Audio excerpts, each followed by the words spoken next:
Evening बेटा, चलो फिर आज की क्लास स्टार्ट करते हैं। हाँ जी, आज की क्लास स्टार्ट करते हैं। मैम, ब्रीदिंग की प्रॉब्लम हो तो टीबी का कारण भी हो सकता है क्या?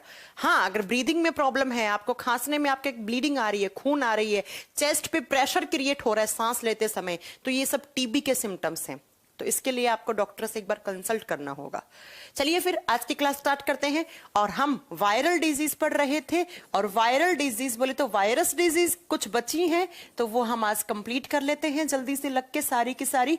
विषाणु जनित रोग, वायरस डिजीज, विषाणु जनित रोग, जितने भी वायरस से जो बीमारियां बची हैं वो हम कवर कर लेते हैं। और कौन कौन सी मैंने पढ़ा दी थी, तो बहुत सारी पढ़ा दी थी, आप देख लीजिएगा एक बार। जो नहीं पढ़ाई है वो मैं अब आज करवा देती हूँ, है ना। सबसे पहला, यहां पर पहला नहीं, कम से कम 7-8 तो पढ़ा चुकी हूं। अगली नेक्स्ट जो है वो है इन्फ्लुएंजा। इन्फ्लुएंजा डिजीज या इन्फ्लुएंजा फ्लू भी कहते हैं इसे, और इसी को कहा जाता है सीजनल फ्लू भी कहा जाता है।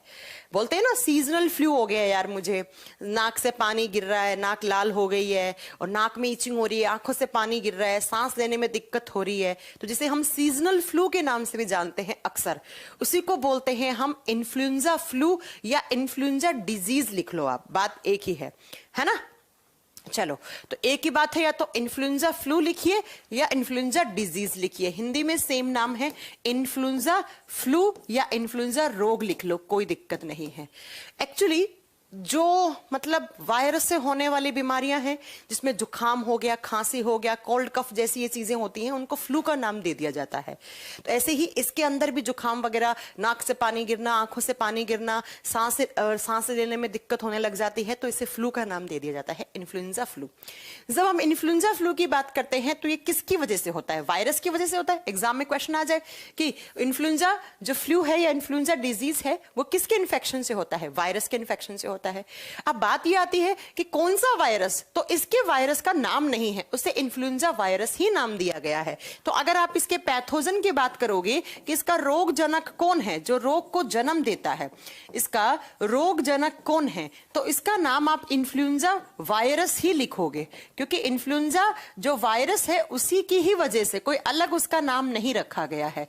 अब ये वायरस ये कहां रहता है, इसका वेक्टर क्या है? तो बेटा ये एयर ड्रॉपलेट की फॉर्म में आपसे फैल सकता है। एयर ड्रॉपलेट की फॉर्म के मतलब क्या हो गया?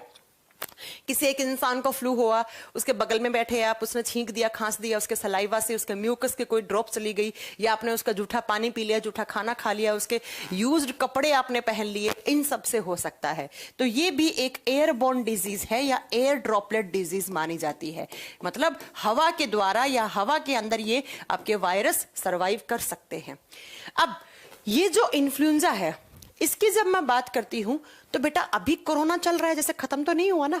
तो कोरोना को स्टार्टिंग में अगर आपको याद हो तो आप याद करो, बहुत सारे डॉक्टर्स, इनफैक्ट बहुत सारे बड़े बड़े इंस्टीट्यूट भी क्या कह रहे थे कि corona is just like influenza. हर कोई यही कह रहा था कि कोरोना जो है वो इन्फ्लुएंजा के जैसा ही है। हाँ, क्योंकि सारे के सारे इसके सिम्टम जो है इन्फ्लुएंजा के, वो कोरोना जैसे ही हैं। कोरोना में क्या होता था? इंसान को फीवर आता था, बुखार आता था, उसके बाद इंसान के बॉडी के अंदर बहुत ज्यादा मतलब इम्यून सिस्टम है उसका, वो बहुत कमजोर हो जाता था। उसके अलावा इंसान को सर्दी जुकाम खांसी होती थी। तो ये सारे सिम्टम्स जो हैं वो इसी के अंदर देखने को मिले। जब बात करते हैं कैसे सिम्टम्स, तो यहां पर अच्छा, इस बीमारी की एक खासियत बात बताऊं, ये जो फ्लू है ना, वो एक तो बच्चों को बहुत जल्दी होता है, बच्चों को, और जो ओल्ड एज के लोग हैं, जो बूढ़े लोग हैं, क्योंकि बच्चों के, बूढ़े लोगों की इम्यूनिटी लो रहती है, और एक प्रेग्नेंट लेडीज, जो लड़की प्रेग्नेंट है, उसमें बहुत आसानी से ये फ्लू अटैक कर जाता है। तो ये बात याद रखिएगा कि ऐसा फ्लू है जो बच्चों को बहुत जल्दी होता है और बूढ़े लोगों को बहुत जल्दी होता है, और एक लड़की जब प्रेग्नेंट होती है, गर्भवती महिला होती है, इन सबको बहुत जल्दी ये अटैक कर लेता है। इसका रीजन क्या है? क्योंकि जब लड़की प्रेग्नेंट है उस समय भी उसका इम्यून सिस्टम कमजोर होता है, एक बूढ़े लोग का भी इम्यून सिस्टम कमजोर रहता है, बच्चों का भी इम्यून सिस्टम कमजोर रहता है। तो ये फ्लू आसानी से इनके अंदर इन्फेक्शन कर देता है। जब हम इस फ्लू की बात करते हैं कि इस फ्लू में क्या होता है, तो बच्चा ध्यान से सुनिएगा। कि यहां पर क्या क्या होता है। हाँ, एक बच्चा कह रहा है कि मैम क्या ये कम्युनिकेबल डिजीज होगा? यस बेटा, जब मैंने लिख दिया है एयर ड्रॉपलेट, तो इसका मतलब ही क्या है कि अगर जिस इंसान के आसपास में आप बैठोगे, उसने छींक दिया, खांस दिया, उसका जूठा खाना वगैरह खा लिया, आपने उससे हैंडशेक कर लिया, उसने जब छींक रहा है उस समय वो हैंकी वगैरह यूज नहीं कर रहा है और उसके सीधी ड्रॉप आपके ऊपर आ गई है, तो उस एयर के थ्रू से ये वायरस आपके एलिमेंट्री कैनाल से या नोज से आपके बॉडी में एंटर कर जाएंगे। मेनली ये नाक से ही आते हैं, मतलब नोज वाले एरिया से ज्यादा जल्दी आते हैं, और जो नोज वाले एरिया से आते हैं वो सीधा रेस्पिरेटरी सिस्टम पर अटैक करेंगे। इसलिए तो खतरनाक बीमारी है। जैसे कोरोना में भी क्या है, सेम चीज है। जैसे कोरोना वायरस भी नाक और मुंह दोनों से आ सकता था, वैसे ही नाक और मुंह दोनों से ये वायरस आ सकते हैं। तो ये मैं क्या बता रही थी आपको, मैं ये कहना चाह रही हूं कि ये भी एक कम्युनिकेबल डिजीज है। क्यों नहीं है? क्यों है ये?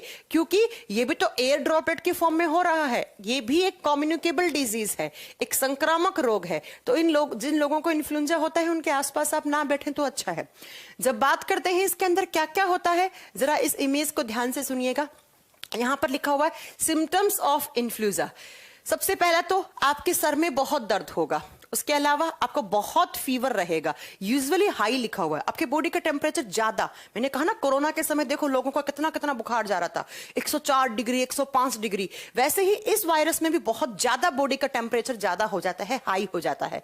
उसके अलावा कि आपकी जो मसल्स हैं उसके अंदर बहुत ज्यादा थकान रहेगी, आपको आप बेड से उठ ही नहीं पाओगे, आपकी मसल्स स्ट्रेच होती रहेंगी, उनमें बहुत ज्यादा फटीग रहने लग जाएगा। फटीग का मतलब थकान रहने लग जाएगी। और आपके जो जॉइंट्स हैं, जैसे ये जॉइंट हो गया, ये जॉइंट हो गया, इनमें बहुत ज्यादा दर्द रहेगा। इसके अलावा जब 2-3 दिन हो जाएंगे इस वायरस को, उसके बाद ये क्या करेगा, तो उसके बाद बेटा ये रनी और स्टफी नोज, मतलब आपके नाक से बहुत सारा पानी आने लग जाएगा और गले में सूजन हो जाएगी। और गले वाले पार्ट से आपको खाने में पीने में, पानी पियोगे तब भी प्रॉब्लम होगी, गले वाले पार्ट से आप खाना वगैरह खाओगे तब भी यहां पे सूजन आ जाएगी, बहुत जलन होगी, आपको बहुत ही ज्यादा ईचिंग सी होगी। उसके बाद धीरे धीरे ये वायरस नाक से होता हुआ, फेरिंग से होता हुआ आपके फेफड़ों तक चला जाता है। यहां पर लिखा रखा ना, ये देखो फेफड़े की इमेज बनी हुई है। तो ये रेस्पिरेटरी सिस्टम पर अटैक करता है और आपको बहुत ज्यादा कफ हो जाएगा और सांस लेने में दिक्कत होगी, चेस्ट पे एक दबाव सा क्रिएट होगा।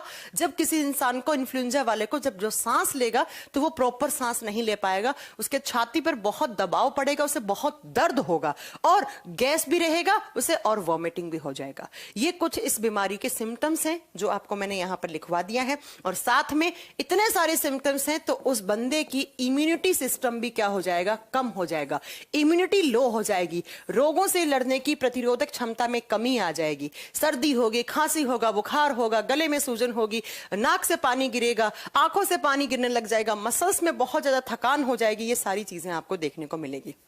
अब आप कहोगे कि मैम फिर डॉक्टर क्या करेगा? आप डॉक्टर के पास जाओगे तो याद रखिएगा इसके लिए कोई वैक्सीन नहीं है, आज तक इसके लिए कोई टीका नहीं बना है, इसके लिए कोई वैक्सीन नहीं है। बस डॉक्टर क्या देगा, आपको कुछ एंटीवायरल ड्रग दे देगा, कुछ एंटीवायरल मेडिसिन दे देगा, जैसे टेट्रासाइक्लिन आती है, एक टेरामाइसिलिन होती है। ये सारी कुछ इस बीमारी के अंदर कुछ ड्रग्स हैं जो दी जाती हैं, आप लिख भी सकते हो, टेरामाइसिलिन, टेट्रासाइक्लिन, ये दो ड्रग हैं इसके अंदर। ड्रग का मतलब यहां पर दवाई है, इसके अंदर जो दवाई दी जाती है ये 2 दवाई बड़ी फेमस है इन्फ्लुएंजा के लिए, इस फ्लू के लिए। कौन कौन सी? पहली है टेट्रासाइक्लिन, टेट्रासाइक्लिन हो गया, टेट्रामाइसिन हो गया, टेट्रामाइसिन हो गया। कुछ ऐसी करके कुछ दवाइयां देता है डॉक्टर, या डॉक्टर क्या देगा, कुछ एंटीवायरल ड्रग देगा, कुछ एंटीवायरल आपको दवाइयां देगा। तो ये बात आप याद रखिएगा कि ये एक टाइप का सीजनल फ्लू ही है। इसे हिंदी में श्लेष्मिक जवर भी कहा जाता है। श्लेष्मिक जवर क्यों कहा जाता है? क्योंकि इसमें श्लेष्मा बहुत ज्यादा निकलता है। श्लेष्मिक जवर का ना बुखार, श्लेष्मिक जवर, श्लेष्मा बहुत ज्यादा, नाक से बहुत पानी गिरेगा, आंख से बहुत पानी गिरेगा, मुंह से बहुत ज्यादा लार गिरने लग जाता है इंसान के, इसलिए इसका नाम श्लेष्मिक जवर भी हिंदी में रखा गया है। तो बस आपके लिए इतना याद रखना है कि अगर एग्जाम में पूछ ले कौन सी कम्युनिकेबल डिजीज है, तो ऑप्शन में आपको इन्फ्लुएंजा ढूंढना है। इसी को ही हम सीजनल फ्लू के नाम से भी जानते हैं। और जैसे कोरोना के सिम्टम्स हैं वैसे ही इसके सिम्टम्स हैं। लास्ट में जाकर आपका इसमें कौन सा ऑर्गन खराब होने लग जाते हैं, आपके फेफड़ों के अंदर ये वायरस इन्फेक्शन कर देता है, लंग्स के अंदर जाकर इन्फेक्शन करता है। और अगर ये बिगड़ जाता है इन्फ्लुएंजा तो बहुत खतरनाक बीमारी है। जब तक नहीं बिगड़ती है तब तक ठीक है। चलो याद रखोगे तो ये है इन्फ्लुएंजा। इन्फ्लुएंजा भी एक फ्लू है जो वायरस के इन्फेक्शन से होता है। अब चलते हैं नेक्स्ट बीमारी आती है आपकी हेपेटाइटिस डिजीज। बहुत सारे बच्चों ने सुन रखा होगा ये चीज, हेपेटाइटिस डिजीज, या हम क्या बोलते हैं उसे, आप बोलते हो वायरल हेपेटाइटिस। आप चाहे एक ही नाम से कैसे लिख लो, नेक्स्ट लिखेंगे वायरल हेपेटाइटिस। ये थोड़ा सा फेमस सा माना जाता है बिकॉज इससे क्वेश्चन ज्यादा बनते हैं एग्जाम में। वायरल हेपेटाइटिस मतलब जो वायरस के इन्फेक्शन से होता है, और हिंदी में बोलेंगे हेपेटाइटिस। ये थोड़ा सा इसलिए फेमस है, एक तो इसका हेपेटाइटिस बी वाला जो है वो बहुत खतरनाक है, और दूसरा कि ये कम से कम 5 टाइप का होता है, हालांकि अब तो 6 टाइप का होने लग गया है ना। Hepatitis A, B, C, D, E और एफ भी आने लग गया, लेकिन हालांकि अभी तक आपको 5 याद रखने हैं। वायरल हेपेटाइटिस का मतलब है, हेपेटाइटिस बीमारी का नाम है और किसके इन्फेक्शन से, वायरस के इन्फेक्शन से होती है, इसलिए इसका नाम पड़ गया है वायरल हेपेटाइटिस। इस बीमारी के अंदर जब भी आप हेपेटाइटिस शब्द सुनते हो तो तुरंत आपको जाना है ऑप्शन कौन सा ठीक करना है, लीवर।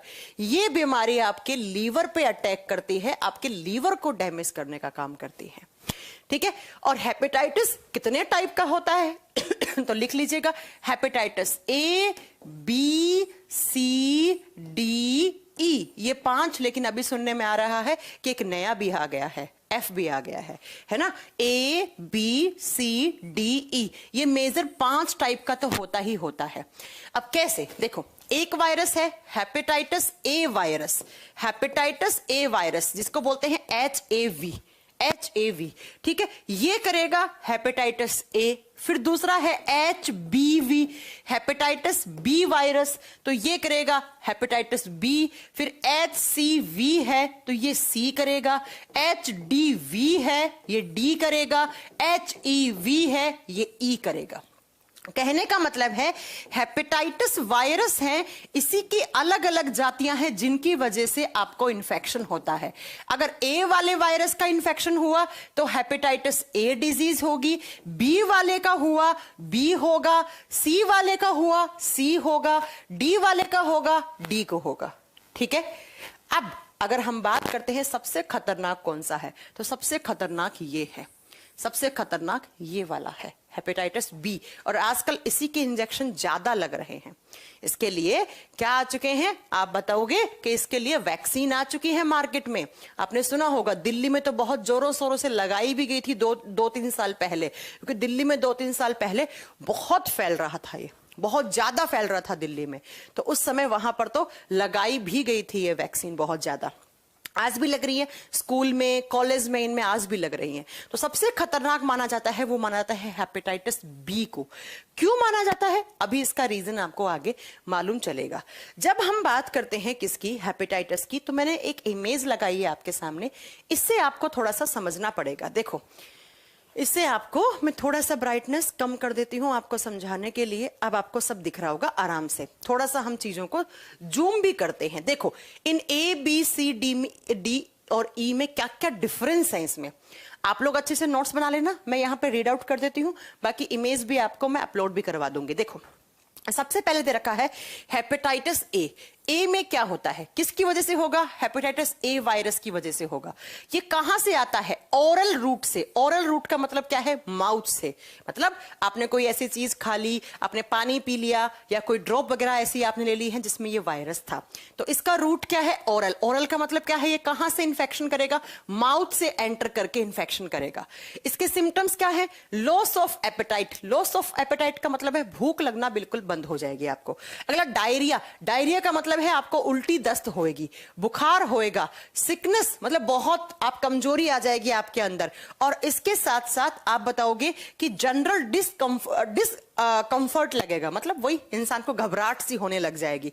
और बाद में क्या होगा कि अगर बहुत ज्यादा दिनों तक ये रह गया तो अल्टीमेटली जाकर आपको जॉइंडिस हो जाएगा। जॉइंडिस का मतलब होता है पीलिया। ये वायरस कहां चला जाएगा, आपके लीवर के पास चला जाएगा, और लीवर को क्या कर देगा, डैमेज कर देगा। और लीवर जब जब डैमेज होगा तब तब आपको जॉइंडिस होगा।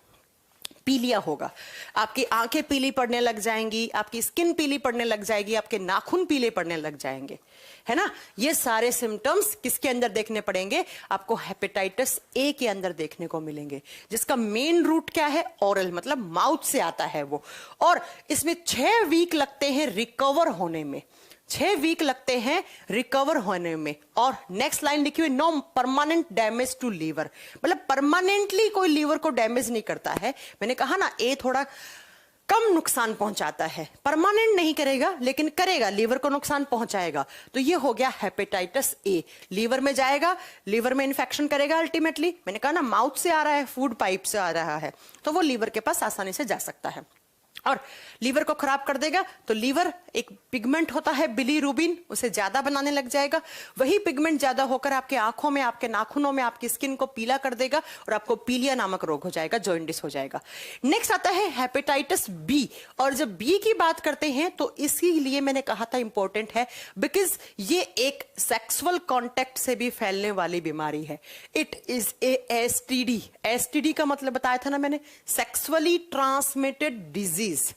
सेक्सुअली ट्रांसमिटेड डिजीज, जो ए वाला है या जो सी वाला है या डी वाला है, ई वाला है, वो सब सेक्सुअली ट्रांसफर नहीं होते हैं। सिर्फ कौन सा ट्रांसफर होता है? Hepatitis B. और यही एग्जाम का अच्छा क्वेश्चन बन सकता है कि किस टाइप का हेपेटाइटिस वायरस है जो कि सेक्सुअली कॉन्टेक्ट, मतलब सेक्सुअल इंटरकोर्सेस के थ्रू भी मेल से फीमेल, फीमेल से मेल में जा सकता है। तो वो होगा हेपेटाइटिस बी, एक सेक्सुअली ट्रांसमिटेड डिजीज माना जाता है इसे। अगला, इसके अलावा ये इंसान के आंसुओं से फैल सकता है और उसके सलाइवा से। आंसू का मतलब जब जुकाम वगैरह उसको हो रखी है, अरे मुझे क्या हो गया, इतनी खांसी क्यों आ रही है? तो उससे भी आपको हो सकता है। और इसमें क्या होगा? इसमें बेटा आप बताओगे कि सिरोसिस ऑफ लीवर। सिरोसिस शब्द का मतलब क्या होता है, पहले ये सुनो। सिरोसिस शब्द का मतलब होता है कि आपका जो लीवर है उसके अंदर पहले तो सूजन आएगी, इन्फ्लामेशन आ जाएगा। लीवर क्या, और लीवर जो है ना वो मान लो इतना सा है, सूज के इतना बड़ा हो जाएगा, तो इसे बोलते हैं फैटी लीवर। लीवर में फैट आ गया है, लीवर सूज गया है, या इन्फ्लामेशन ऑफ लीवर, लीवर के अंदर इन्फ्लामेशन आ गया है, सूजन आ गई है, और बाद में चलकर धीरे धीरे आपका लीवर खराब होने लग जाता है। इसे ही लीवर सिरोसिस कहा जाता है। शायद आपने सुना होगा कि एक तो जॉइंडिस या हेपेटाइटिस के समय क्या होता है, लीवर सिरोसिस, दूसरा अल्कोहल पीने से, शराब ज्यादा पीने से भी फैटी लीवर या लीवर सिरोसिस होता है। तो और बाद में अगर ये ढंग से नहीं क्योर किया गया, डॉक्टर से सही ट्रीटमेंट नहीं लिया गया, आपके लीवर में कैंसर हो जाएगा। इसीलिए तो मैंने कहा कि ये खतरनाक है, लीवर कैंसर कर देगा।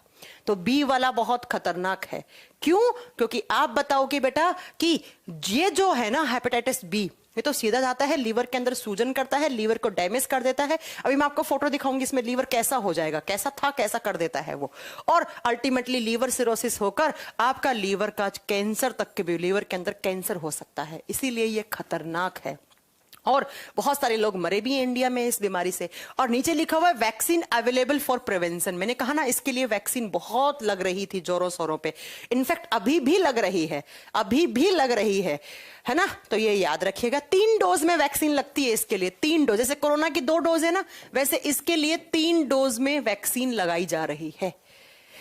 चलो स्कूल वगैरह में, क्योंकि स्कूल वगैरह में बहुत सारे केसेस पकड़े गए थे इसके, और कॉलेज वगैरह में या कोचिंग सेंटर में, इनमें तो बहुत लगाई थी, दिल्ली वगैरह में भी। चलो अगला बात करते हैं। अगला है हेपेटाइटिस सी। उसमें भी लिखा हुआ inflammation of the liver, liver में सूजन ये भी करेगा, लेकिन ये इतना गंदा नहीं करेगा कि आपको मतलब पूरा ही लीवर खराब हो जाए। सबसे खतरनाक तो बी वाला ही है। ये कैसे फैलता है? ये खून से फैलता है, ये वाला वायरस। ये ब्लड टू ब्लड ट्रांसफ्यूजन से फैलता है। मतलब एक इंसान है जिसको हेपेटाइटिस है, तो उसका खून आपने किसी और को चढ़ा दिया तो उस इंसान के अंदर आ जाएगा। तो जो ए वाला था वो ओरली आ सकता था, बी वाला कैसे आ सकता था आप बताओगे? सेक्सुअल इंटरकोर्सेस से।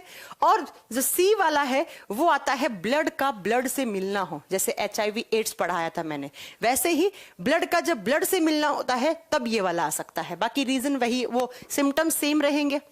बुखार रहेगा, कुछ भी खाएंगे वो उल्टी हो जाएगी, लीवर में पूरा इन्फेक्शन हो जाएगा, बाकी सारे सिम्टम्स एकदम सेम से हैं। मेन है वो बी ही है आपके लिए। अगला है हेपेटाइटिस डी वायरस। ये क्या है, यहां पर लिखा हुआ है कि only be infected can only be infected with hepatitis D if you have hepatitis B already। इस पॉइंट को ध्यान से सुनो, जिस इंसान को हेपेटाइटिस बी है उसे ही सिर्फ डी हो सकता है। ऐसा नहीं है कि एक हेल्दी इंसान को सीधा डी हो जाएगा, नहीं। जब किसी को हेपेटाइटिस बी हुआ था और उसने ढंग से अपना इलाज नहीं करवाया तो उसकी लास्ट वाली जो स्टेज है ना, वही आगे जाकर कहलाएगी हेपेटाइटिस डी। तो जिसको बी हुआ है उसी को डी हो जाता है, तो ये याद रखिएगा। बी हुआ तो ऑटोमेटिकली डी भी डॉक्टर आपकी रिपोर्ट में लिख देता है कि बी और डी दोनों हो गए हैं।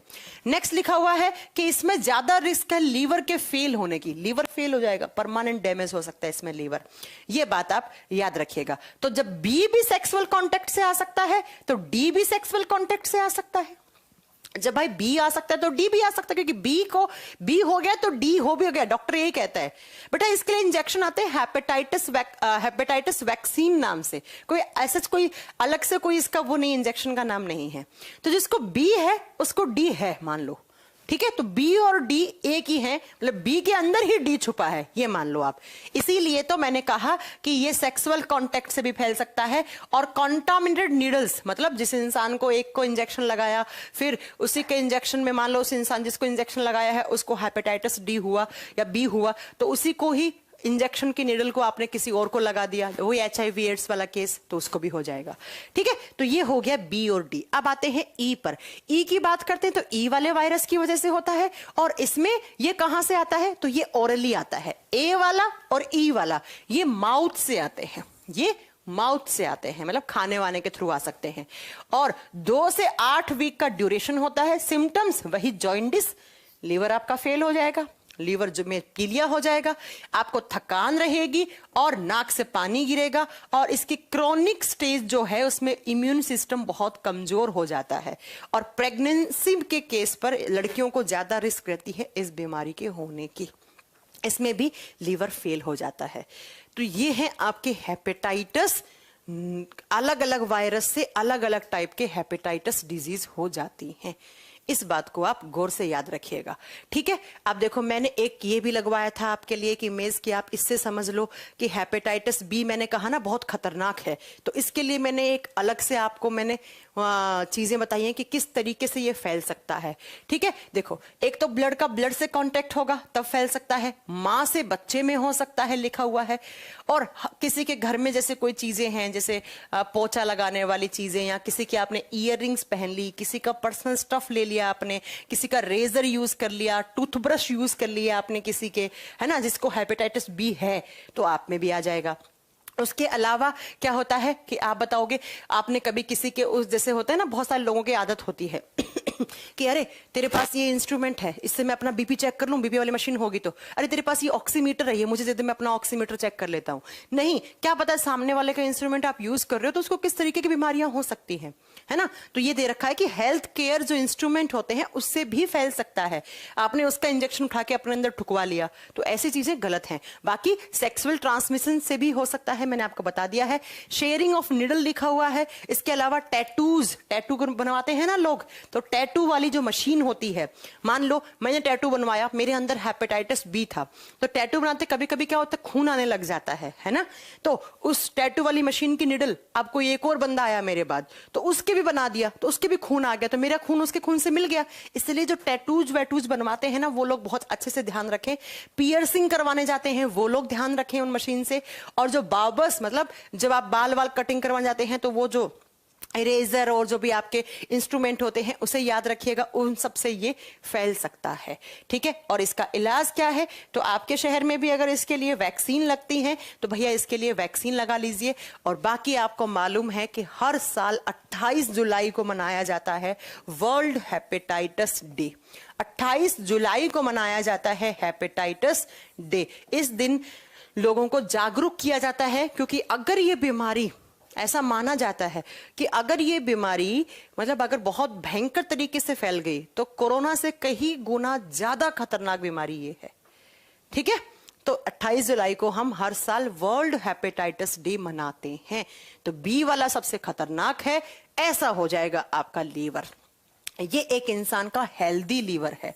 लेकिन अगर कोई वायरस आया, सपोज करो ये हेपेटाइटिस सी दिखा रखा आपको, ऐसे बी आ गया, डी आ गया, ए आ गया, तो भैया सबसे पहले तो आपके लीवर के अंदर ऐसे इन्फ्लामेशन आएगी और एंड स्टेज में देखो आपके लीवर के अंदर कैंसर तक बन जाएगा। ये देखो दिखा रखा ना यहाँ पे, कैंसर तक बन जाएगा, आपको लीवर कैंसर तक हो जाएगा। लीवर खराब होएगा, सूजन आएगी, वजन बढ़ेगा लीवर का, और वजन बढ़ के लटकने से लग जाएगा लीवर आपका, और उसके बाद लीवर के अंदर कैंसर भी हो सकती है। एक हेल्दी इंसान का लीवर ऐसा, और जिसको हेपेटाइटिस डिजीज है उसका लीवर ऐसा कुछ दिखने लग जाएगा। तो ये है आपका हेपेटाइटिस या वायरल हेपेटाइटिस। इसमें जॉइंडिस, जॉइंडिस का मतलब ही क्या है? Jaundice is the another name of hepatitis disease, है ना।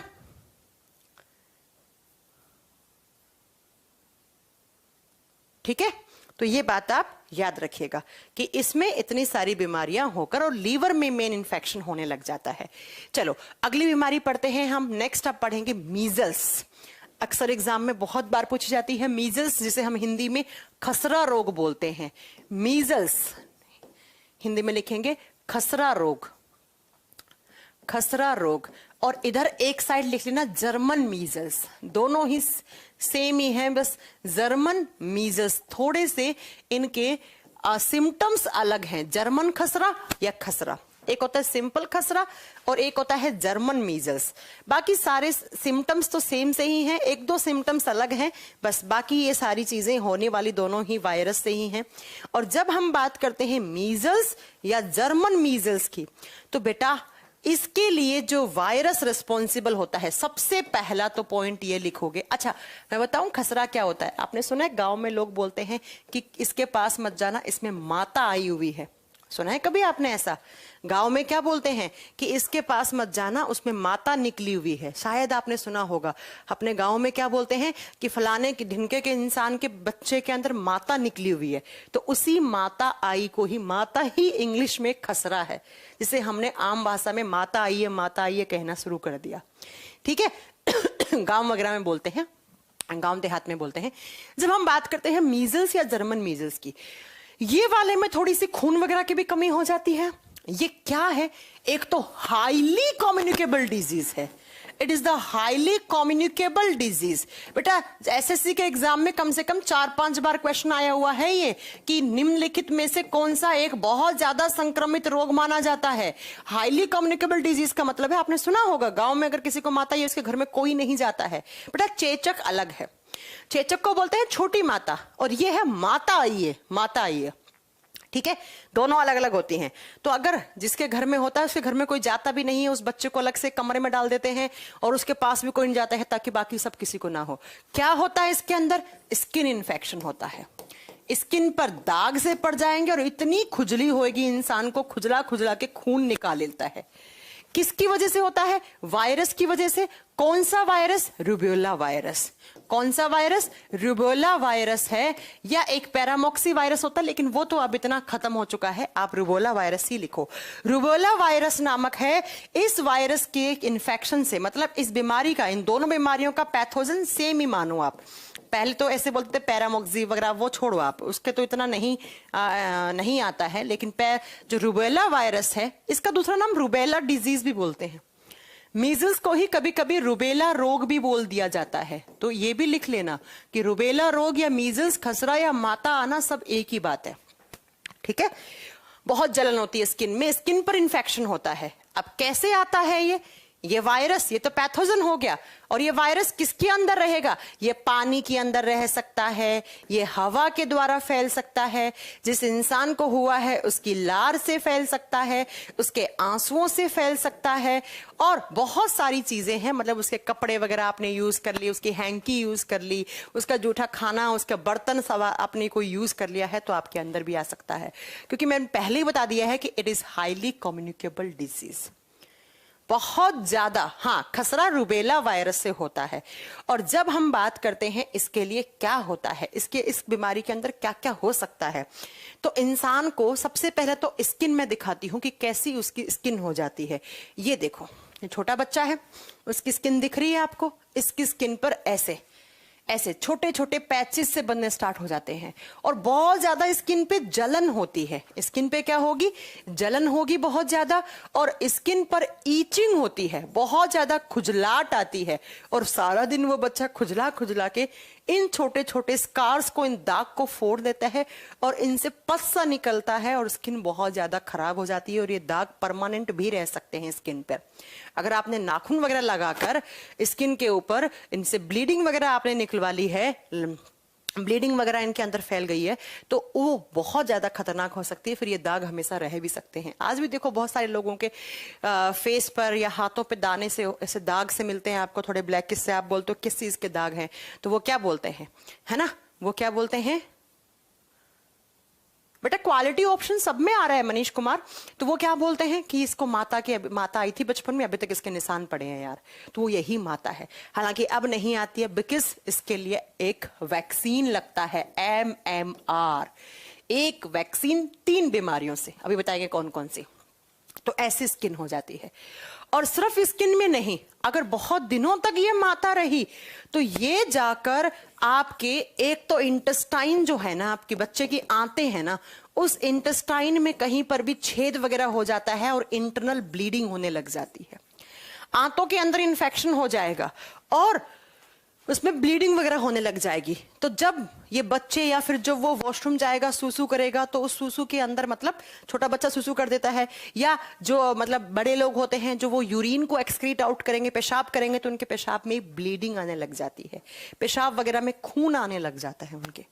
इसलिए इंटरनली ब्लीडिंग हो जाती है। और इंटरनली ब्लीडिंग होने के बाद, अच्छा एक कह रही है, नेहा कह रही है मैम हमें हुआ था। हाँ, पहले बहुत होता था बेटा ये, अब तो इंजेक्शन लगने लग गया है। सरकारी हॉस्पिटल में अगर आप किसी बच्चे का जन्म करवाते हो तो उसे इंजेक्शन लग जाता है MMR का। बाकी प्राइवेट वाले तो वैसे ही लगा देते हैं, उनको तो पैसे कमाने होते हैं, वैसे ही लगा देते हैं, है ना। तो खून वगैरह, मतलब उसके पेशाब में खून आने लग जाएगा, आंतों में छेद हो जाएगा, बहुत इंटरनली कहीं पर भी कोई ऑर्गन को डैमेज कर सकता है। ये सिर्फ स्किन में ही नहीं, ऐसा हो सकता है। अब इससे बचने के लिए बेटा एक वैक्सीन लगता है। कौन सा वैक्सीन? MMR। और ये जो MMR है, ये एक वैक्सीन है। जैसे याद करो, मैंने आपको DPT बताया था, याद है ना, कि DPT वैक्सीन जो है वो 3 बीमारियों से बचाता है। डिप्थीरिया, पर्टुसिस का मतलब काली खांसी, टी का मतलब टिटनस। ऐसे ही एक वैक्सीन और होता है MMR। देखो किस किस बीमारी से बचाएगा। इस R का मतलब है रूबेला, इस R का मतलब क्या है? रूबेला। और रूबेले का मतलब क्या हो गया यहां पर बेटा? आप बताओगे मीजल्स, क्योंकि मीजल्स किस वायरस की वजह से, सॉरी, R का मतलब रूबेला नहीं, रेबीज, गलत बता दिया मैंने। R का मतलब है रेबीज, जो कुत्ते के काटने से हो रही थी। तो एक तो रेबीज से बचा देगा ये। दूसरा M का मतलब मीजल्स, और मीजल्स का मतलब क्या हो गया? खसरा। और इस M का मतलब है मम्प्स। आगे चलकर आपको बताऊंगी कि एक बीमारी और भी होती है, मम्प्स, है ना। देखो, तो मम्प्स हो गया, ठीक है, खसरा हो गया और रेबीज। इन तीनों से बचने के लिए एक बीमारी होती है, एक टीका लगता है, एक वैक्सीन लगाया जाता है। और वो कौन सा वैक्सीन है? आप बताओगे MMR। ठीक है, समझ में आ गई मेरी बात? किस किस बीमारी से बचाएगा? R से रेबीज, M से मीजल्स खसरा, और इस M से मम्प्स। ये बात होगी इस वैक्सीन के लिए। ये टीका लगता है बच्चे को, एक ही डोज लगती है, एक में ही हो जाता है, मतलब एक में एंटीबॉडीज बन जाती है। अब देखो, जिसको मीजल्स हुआ है उसकी स्किन पर इंफेक्शन होगा, आंतों में छेद हो जाएगा, उसकी आंतों में कहीं छेद हो जाएगा और उसके पेशाब वगैरह में खून निकलने लग जाएगा। लेकिन जिसको जर्मन मीजल्स हुआ है, उस इंसान का एक बहुत बड़ा सिम्टम माना जाता है, उससे अनीमिया हो जाता है। और अनीमिया का मतलब होता है उसमें खून की कमी हो जाती है। उसमें क्या हो जाती है? खून की कमी हो जाती है। बस इनमें यही डिफरेंस है, इन दोनों में यही डिफरेंस है, और कोई ज्यादा इनमें डिफरेंस नहीं है। कि जिसको नॉर्मल मीजल्स हुआ है, वायरस एक ही होगा ये। और तो टेस्ट, आप बोलोगे मैम टेस्ट कैसे करते हैं? तो स्किन के ऊपर ऐसे दिख के दूर से डॉक्टर बता देगा इसको मीजल्स है, स्किन के ऊपर जो इन्फेक्शन हो रहा है उसे देखकर। एक सिंगल डोज लगती है एमएमआर की, उसमें हो जाता है। और इसमें बस अनीमिया तक हो सकता है, बहुत ज्यादा खून की कमी हो सकती है जिन बच्चों के अंदर ये हुआ है उनमें, बस यही इनमें डिफरेंस है और कोई डिफरेंस नहीं है। याद ये रखना है कि मीजल्स को ही खसरा या माता आई या रुबेला रोग बोला जाता है, क्योंकि एग्जाम में क्वेश्चन आता है कौन सी बीमारी बहुत ज्यादा संक्रमित मानी जाती है, तो आप बताओगे कम्युनिकेबल डिजीज सबसे ज्यादा कौन सी होती है, मीजल्स। इसके अलावा स्किन में इंफेक्शन करती है, और कौन सा वायरस, रुबेला वायरस। बस ये 3 क्वेश्चन और एक एमएमआर का वैक्सीन याद रख लेना कि एमएमआर का जो टीका लगता है वो कौन कौन से बीमारी से पीछा छुड़ाने के लिए लगता है, बस ये याद रखिएगा, ठीक है।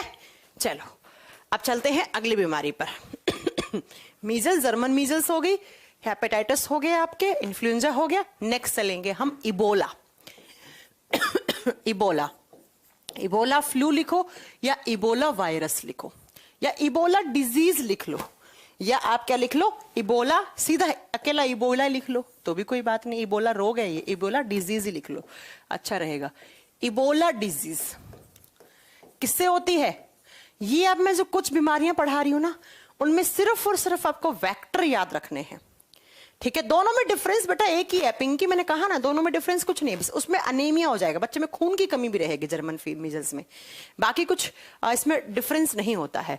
इबोला डिजीज, इबोला रोग। अब जो मैं कुछ रोग लिखवाने जा रही हूं ना, सबसे पहले तो इनके एग्जाम में वेक्टर ज्यादा पूछे जाते हैं। जैसे आपको पूछेगा सुअर से कौन सा फ्लू होता है, चमगादड़ से कौन सा होता है, और आपसे पूछता है जैसे बर्ड्स होते हैं, जैसे बर्ड्स में मुर्गी हो गई, मुर्गा हो गया, कुक्कड़ फैमिली, उनसे कौन सा होता है। तो यहाँ पे वेक्टर ज्यादा आपको याद रखना है। जब इबोला की बात करते हैं तो बेटा इबोला का पैथोजन कौन है, इबोला वायरस, कोई अलग नाम नहीं है, इसके पैथोजन का नाम होता है इबोला वायरस। और ये वायरस किसके अंदर रहता है, इसका वेक्टर बन जाएगा, और इसका वेक्टर क्या है, इसका वाहक माना जाता है बैट, चमगादड़ बेटा, चमगादड़। चमगादड़ देखा है आपने कभी, हाँ, जो अंधेरे में आते हैं, चमगादड़। तो चमगादड़ से ये फैलता है इबोला। और अब कैसे क्या क्या होगा इसके अंदर, तो वो देखते हैं हम कि इसके अंदर, अच्छा जो बच्चा कह रहा था ना कि सिम्टम्स ऑफ मीजल्स देख लो, सिम्टम्स ऑफ मीजल्स मैंने आपको बता ही दिए, सेम से यही है। एक तो बच्चे की स्किन देख लो ऐसी है, ड्राई कफ हो जाएगा, रनी नोज, क्योंकि फ्लू है उससे तो ये सारी चीजें तो आएंगी ही आएंगी, भूख लगना बंद हो जाएगी, उल्टी दस्त वाली चीजें हो जाएंगी, और वहां पर फिर धीरे धीरे आपकी स्किन पर स्पॉट भी पड़ने लग जाते हैं। चलो ये सब छोड़ो, इबोला पे चलते हैं। ये रहा इबोला, कैसे होगा, ये एक इबोला वायरस है, कुछ ऐसा सा माइक्रोस्कोपिक इमेज है। ये वायरस किसके अंदर ज्यादा रहता है, बैट, चमगादड़ के अंदर ज्यादा रहता है। अब चमगादड़ क्या करता है, मान लो आपके पास गार्डन है, आपके गार्डन में आपके फल फ्रूट लगे हुए हैं, सब्जियां लगी हुई हैं, चमगादड़ जाकर उस सब्जी के ऊपर बैठ गया, या आपने उस मार्केट से उस सब्जी को ले आए, आपने उस सब्जी को धोया नहीं, खा लिया ऐसे ही, उसके अंदर इन्फेक्शन था किसका, इबोला वायरस का। ऐसे ही कोई फल फूल कोई फ्रूट्स होते हैं, उनको आप धोते नहीं हैं, या किसी किसी फ्रूट के ऊपर ये बैठ गया, या आप क्या करते हैं किसी फ्लावर किसी फूल के ऊपर ये चमगादड़ बैठ गया, आप फूल लाते हो घर में तो आपके हाथ वगैरह में वो वायरस का इन्फेक्शन फैल जाता है। तो कुछ ये रीजन होते हैं जिनसे ये वायरस फैल सकता है, ठीक है।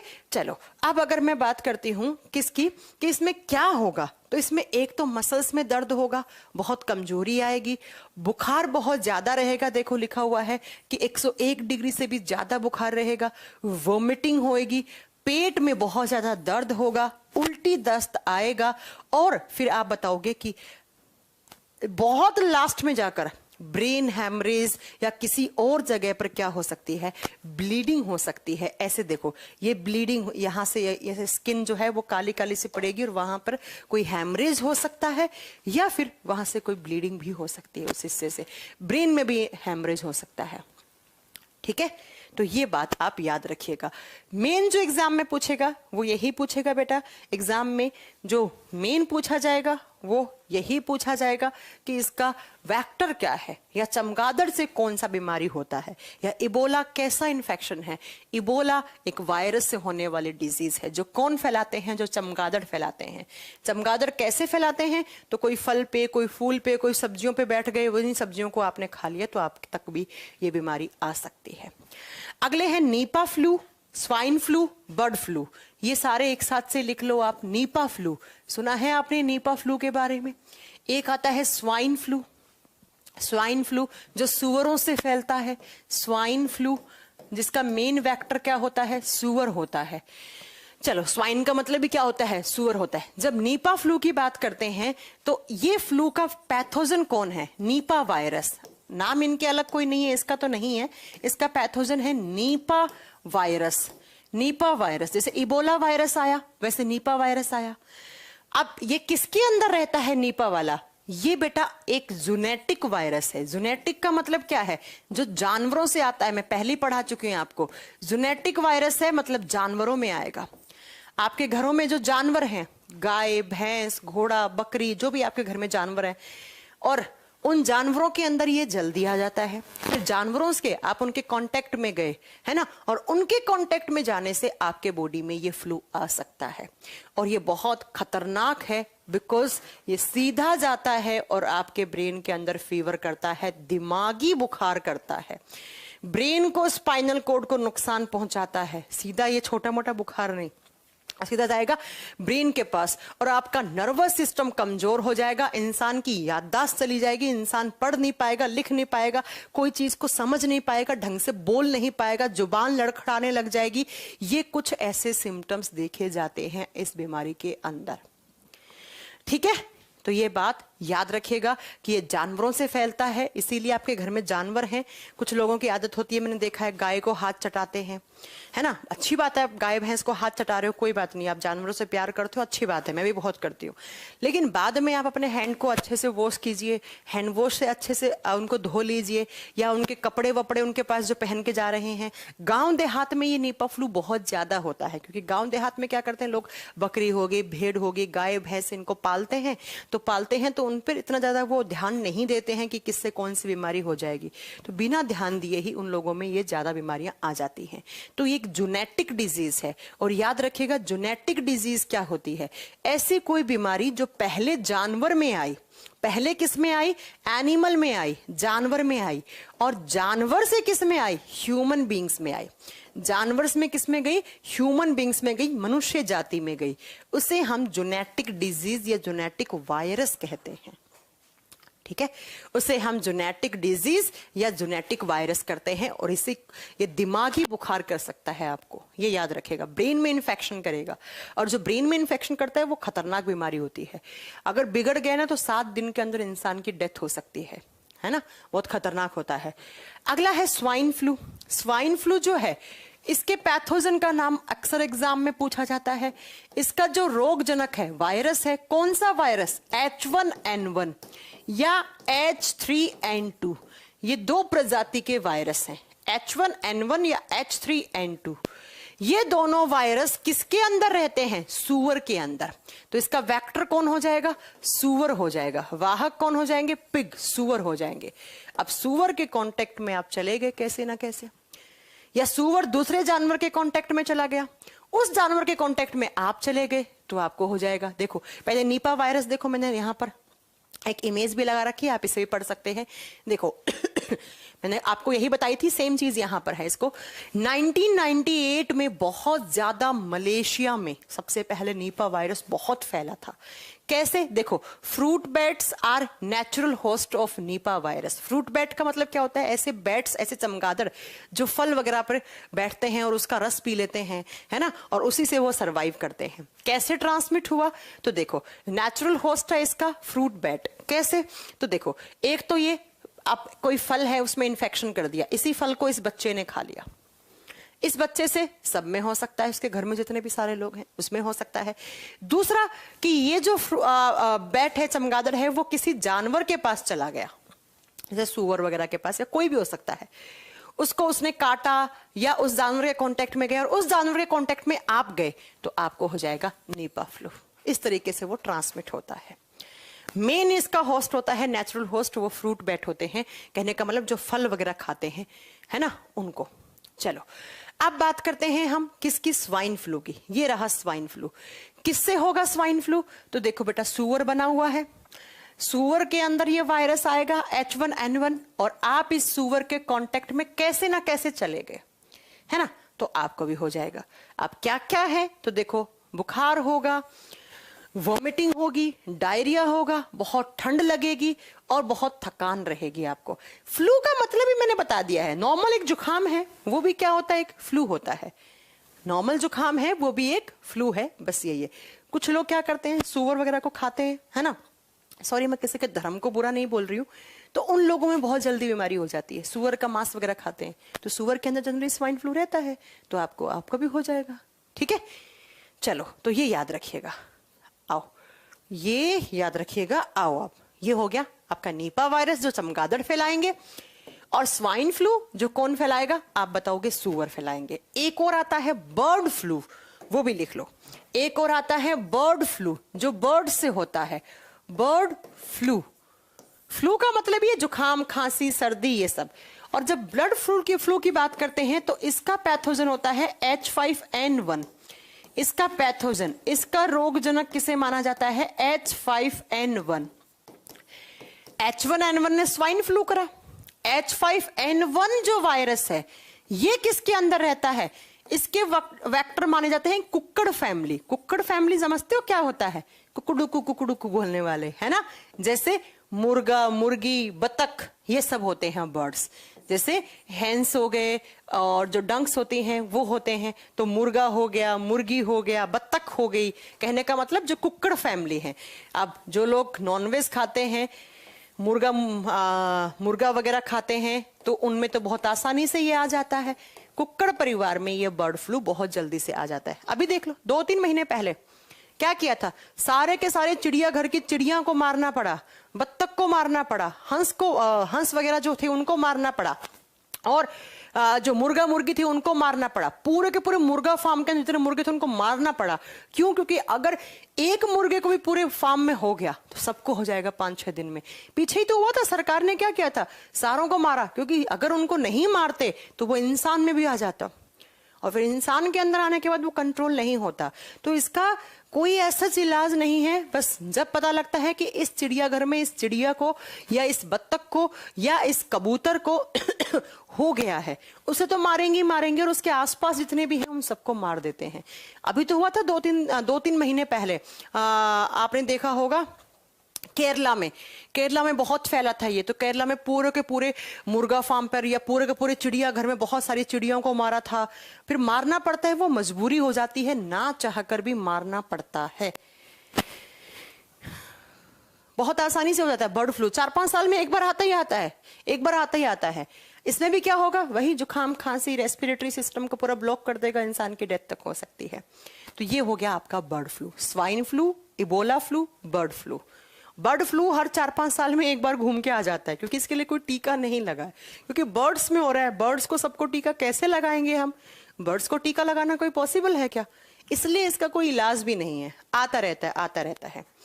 अब नेक्स्ट अगर हम बात करते हैं किसकी, अगला है एक मम्प्स बीमारी भी आपने सुना होगा, बहुत इजीली किसी में भी हो जाती है।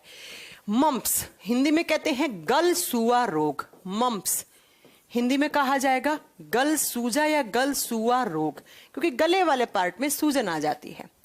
और जब बात करते हैं इसका पैथोजन कौन है, मम्प्स बीमारी का पैथोजन कौन होता है, रोगजनक कौन माना जाता है, तो इसका रोगजनक माना जाता है बच्चों, आप बताओगे पैरामाइक्सोवायरस। ये जो वायरस है इसका इन्फेक्शन होता है, तब क्या होता है आप बताओगे, मम्प्स या गलसूआ नामक रोग हो जाती है।